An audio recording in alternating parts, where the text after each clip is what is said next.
Hello दोस्तों, जोश mentor YouTube channel पर आपका स्वागत है। दोस्तों, अभी के लिए एक बहुत बड़ी खबर ये है कि यूके पीएससी द्वारा कराए गए लेक्चरार के पेपर के संदर्भ में एक सूचना निकल कर आ रही है।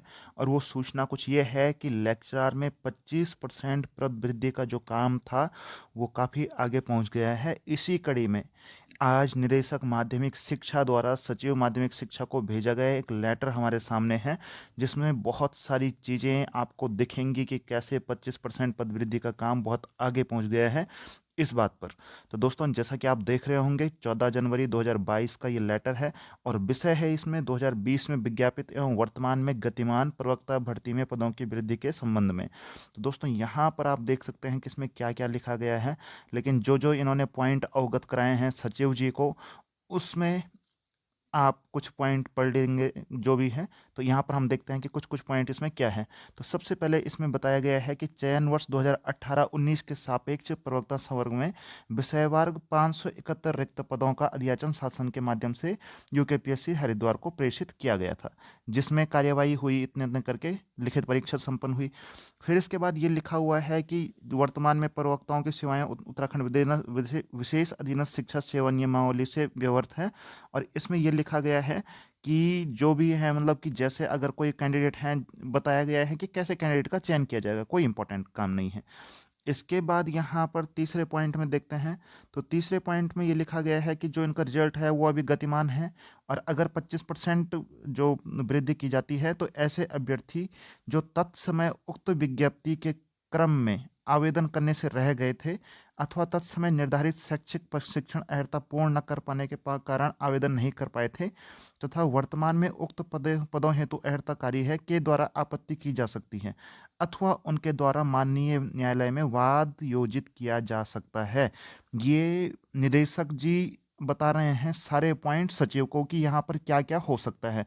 तो इसमें ये लिखा गया है कि अगर 25% की पद वृद्धि की जाती है तो वे लोग जो उस भर्ती के टाइम पे या तो उनके पास शैक्षिक प्रशिक्षण अर्हता पूरी नहीं थी या वो किसी कारण रुक गए थे, वो माननीय न्यायालय में क्या कर सकते हैं, ये डाल सकते हैं केस की यहाँ पर हमको मौका नहीं दिया गया।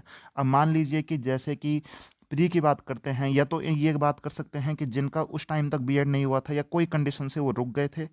अब दूसरी कंडीशन उनकी मान लेते हैं कि सोचिए कि जिनका प्री में सिलेक्शन नहीं हुआ, किस बेस पर नहीं हुआ, कि क्योंकि यहाँ पर जो पद थे उसके मल्टी एक मतलब एक लिमिट के हिसाब से मल्टीपल पे रखा गया। अब यहाँ पर 25% सीटें बढ़ रही हैं, इसका मतलब प्री में ज़्यादा बच्चे आने चाहिए थे मेंस में, तो वो बच्चे भी यहाँ पर आंदोलन कर सकते हैं। जो भी बातें हैं वो यहाँ पर बताया गया है। चौथा पॉइंट है, प्रकाशित विज्ञप्ति के क्रम में चयन प्रक्रिया प्रारंभ होने के पश्चात विज्ञप्ति में किसी भी प्रकार का संशोधन किए जाने से पूर्व में माननीय उच्च न्यायालय उत्तराखंड नैनीताल में योजित विशेष याचिका इतने इतने बनाम में को आदेश पारित किए गए हैं। तो यहाँ पर एक चीज़ लिखी गई है कि माननीय उच्च न्यायालय द्वारा उक्त प्रस्तर में अन्य दो वादों में पारित निर्णयों को आधार मानकर किसी भी पूर्व प्रकाशित विज्ञप्ति में पदों को घटाए बढ़ाने तथा किसी प्रकार के नियम परिवर्तन किए जाने को संविधान की धारा 14 व 16 के प्रतिकूल वर्णित किया गया है। तो यहाँ पर यह भी लिखा गया है कि जो अगर पद बढ़ते हैं तो इसको माननीय न्यायालय ने इसको 14 और 16 धारा के अनुकूल प्रतिकूल बताया है। यानी कि एक तो समानता, जो पद मतलब जो भी नौकरी पाने का समानता का अधिकार है, उसमें भी इसको उल्लंघन बताया है। तो दोस्तों, इसके अलावा जो यहाँ पर पद वृद्धि की बात यहाँ पर लिखी गई है, अब ये तो पॉइंट थे जो पद वृद्धि के विरोध में थे। अब इसके सपोर्ट में यहाँ पर क्या क्या पद हैं। प्रवक्ता सामान्य शाखा में टोटल पद जो उत्तराखंड में इस समय खाली हैं वो है 974। महिला शाखा में 71। तो कुल योग जो है उनका वो है 1045 पद अभी रिक्त है प्रवक्ता में, जिनमें से भर्ती जिन पर हुई है वो 544 सामान्य में है, 27 महिला शाखा में, तो यानी 571 पद जिन पर भर्ती हो रही है, जिनके लिए पेपर हो रहा है।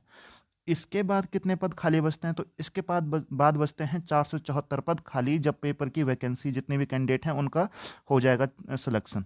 लेकिन फिर अगर यहाँ पर ये लिखा गया है कि अगर 25% पद वृद्धि होती है तब कितने बच्चे निकलेंगे, तो यहाँ पर लिखा गया है कि तब 143 कैंडिडेट जो होंगे वो और सेलेक्ट हो जाएंगे इसमें।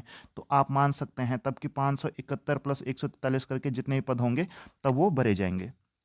तो यहाँ पर यही पूरा बनाकर आप भेजा गया है सचिव जी को।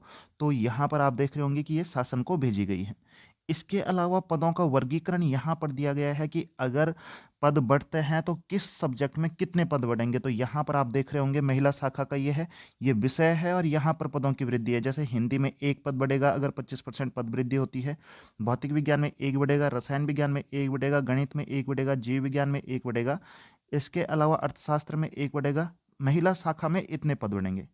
इसके अलावा सामान्य शाखा की बात करेंगे तो हिंदी में 21 पद बढ़ेंगे, अंग्रेजी में शायद 19 पद बढ़ेंगे, संस्कृत में 5, भौतिक विज्ञान में 16, रसायन विज्ञान में 14, गणित में 8, जीव विज्ञान 12, नागरिक शास्त्र 11, अर्थशास्त्र 20, हिस्ट्री में शायद 3, भूगोल में 6, समाजशास्त्र में 2, और ऐसे ऐसे यहाँ पर पद बढ़ने वाले हैं जो यहाँ पर पूरी रिपोर्ट की जा रही है। तो दोस्तों ये फाइनल नहीं है कि पद बढ़ेंगे या नहीं बढ़ेंगे।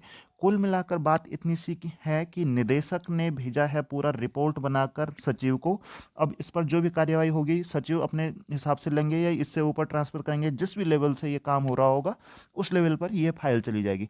तो इस फाइल में यही था कि उनकी तरफ से जो रिपोर्ट भेजी गई थी उसमें इसकी जो भी दोनों पक्ष थे, इस ना बढ़ने के भी और बढ़ने के भी दोनों पक्ष जो है वो अवगत कराया गया था सचिव जी को।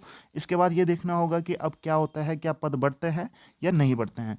तो ऐसी ही जानकारियों के लिए हमारे यूट्यूब चैनल जोश मेंटर पर जरूर बने रहिए। धन्यवाद।